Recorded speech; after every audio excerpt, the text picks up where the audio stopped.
Эрефтов и Акшамлар Баририко Намаскар. Добрый вечер, дорогие друзья. Сегодня речь пойдет о Непале. Именно в этой стране, в королевстве Непал, год назад я провел целых 3 месяца и проводил практику под названием Випассана, что на языке Пали, языке Будда обозначает видеть вещи такими, какие они есть. Эта тема будет полезна и интересна очень многим, поскольку каждый из нас в какой-то момент жизни задумывается о том, откуда берутся мысли в нашей голове, как контролировать наши эмоции и как взаимодействовать с людьми вокруг более гармонично, как понимать, где источник наших убеждений подсознательных и так далее. А каждый из нас с вами в своем детстве обрел огромное количество убеждений от наших родителей, от нашего окружения, из телевизора и от многих других источников. Эти убеждения зачастую являются ложными. Если бы мы сейчас заново с вами с чистого листа начали воспринимать жизнь, то мы бы многие эти убеждения отбросили и мыслили бы совсем по-другому. Это очень важная практика. Итак, практика випассаны заключается в том, что прежде всего огромное количество людей отправляются в специальный центр, в специальный храм, где все телефоны, все музыкальные инструменты, сигареты, какие-либо вещи посторонние остаются за пределами храма. И с собой берется только одежда, там мыло, зубная паста, в принципе, и все. Проживание и еда, как говорится, за счет заведения, в храме все это дается.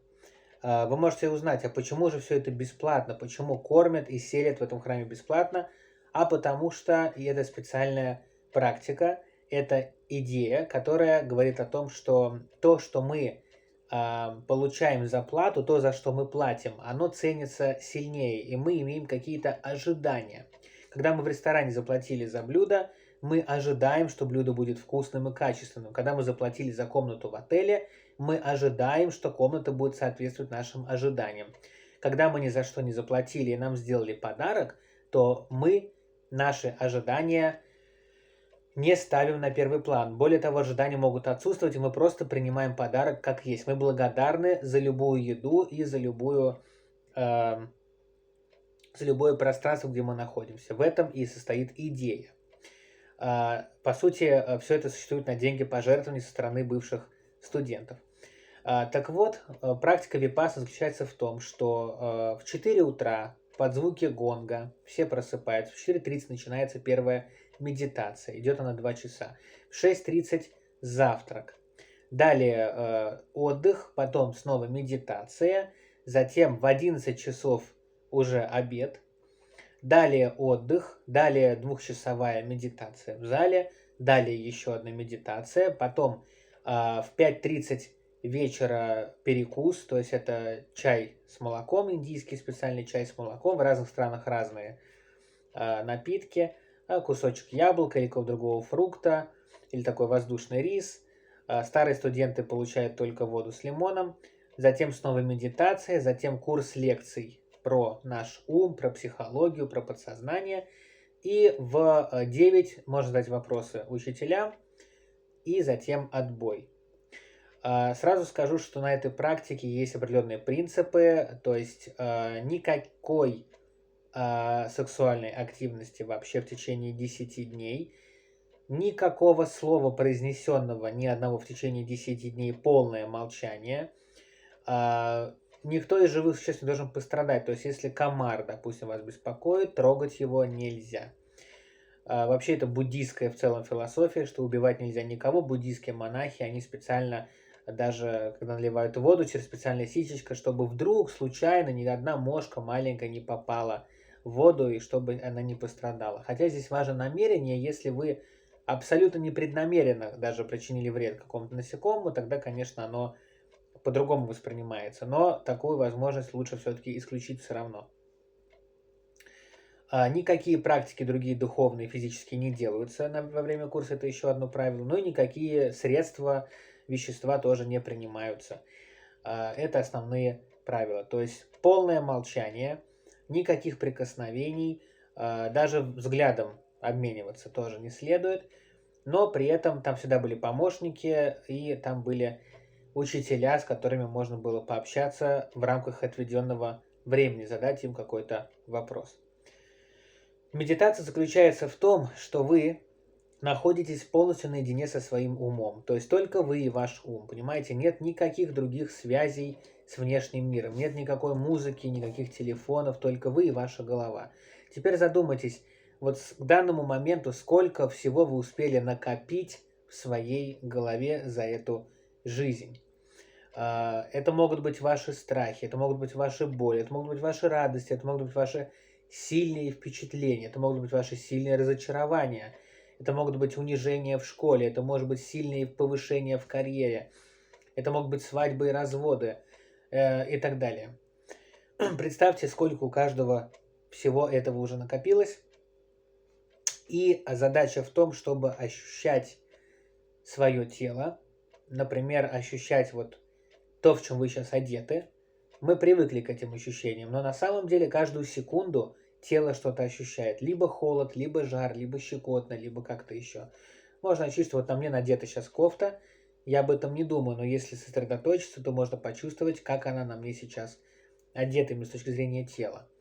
Нужно чувствовать дыхание вот в этом промежутке от кончика носа до верхней губы, как горячий воздух и холодный воздух обволакивают вот эту вот область.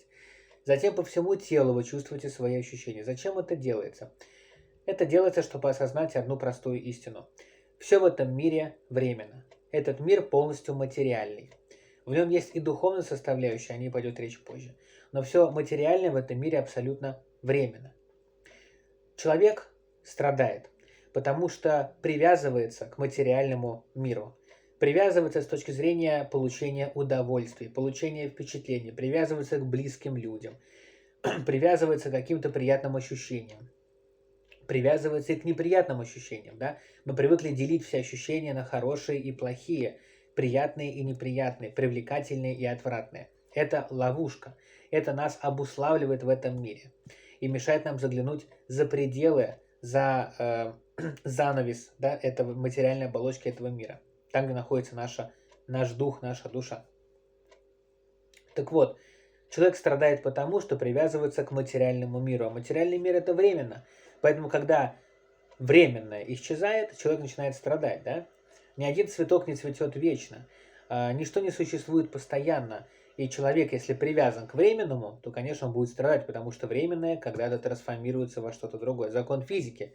Ничего постоянного нет. Все в мире энергия постоянно она меняется. И мы с вами энергия. Наши тела мы когда-то отбросим и будем существовать в другой форме. Как мы делали это до рождения на Земле.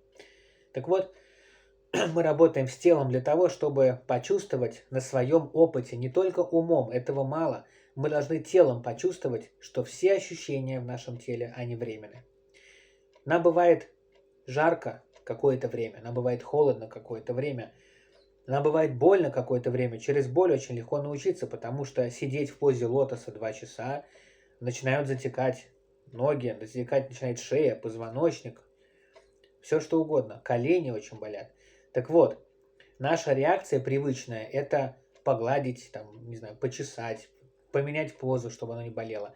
Так вот, нужно отождествить себя с этими ощущениями и почувствовать, что эти ощущения действительно временны. Боль не постоянная, она чуть-чуть возникает в колене, через 2-3-5 минут проходит и появляется в другом месте в теле. И как только мы чувствуем телом вот эту схему, мы осознаем всем существом, не только головой, что все в этом мире временно. И тогда мы учимся освобождаться от ложных привязок и убеждений. Они называются самскары или санскары на санскрите и на языке пали, языке Будды. В этом и состоит техника – освободиться от ложных убеждений. У каждого есть набор этих убеждений, и это очень здоровская техника от них освободиться. Не всем помогают психологи, психотерапевты, не всем помогают какие-то физические и духовные практики. Вот эта практика випассаны тоже подходит не всем, безусловно. Не все доходят до конца, 10 дней так высиживают наедине с собой. Многие на 3-й день, кто-то на 5-й день сбегают оттуда, ну в смысле уходят оттуда. Но всегда стараются убедить, что нужно еще чуть потерпеть, посидеть, и на следующий день все меняется. Это правда так. Каждый день этой практики имеет огромное значение. Центры этой практики находятся и в Армении, и в Грузии. В России целых 4 центра. На Урале, в Сибири, в Москве, по-моему, в Петербурге. В Польше есть центры, в Канаде, в Соединенных Штатах Америки, в Непале, в Индии, в Тегеране. В Израиле есть центр. Практически в каждой стране есть такой центр. В Узбекистане, в Кыргызстане есть представители этого центра, в Казахстане, по-моему, пока нет. В общем, это максимально широкое движение. Как правило, даже недостаточно мест, чтобы записаться. Туда не просто попасть, потому что очень много желающих исцелить себя, над собой поработать. Вот об этом хотел рассказать. Непал вообще уникальная страна. Там я прожил целых 3 месяца. Подучил местный алфавит Деванагари. Там говорят на непальском языке, который очень похож на язык хинди, государственный язык Индии. В Индии в основном живут индуисты. Также и в Непале большая часть индуисты, но также есть и буддисты. Их философия несколько отличается. Буддисты вообще не верят в душу как в таковую. Они, в общем-то, убежденные материалисты. А в то время как индуисты, у них есть понятие души, понятие богов, там, приношений и так далее. Это очень интересно. Древнейшая колыбель цивилизации. Каждое утро просыпаться с видом на Гималаи, на Эверест, на Анапурну.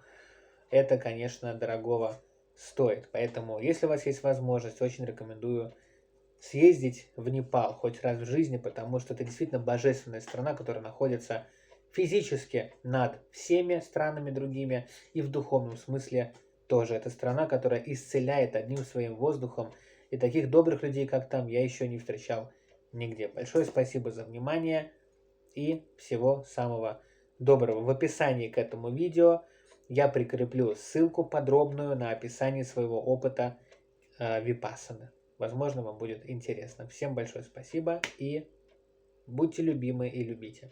Всего самого хорошего.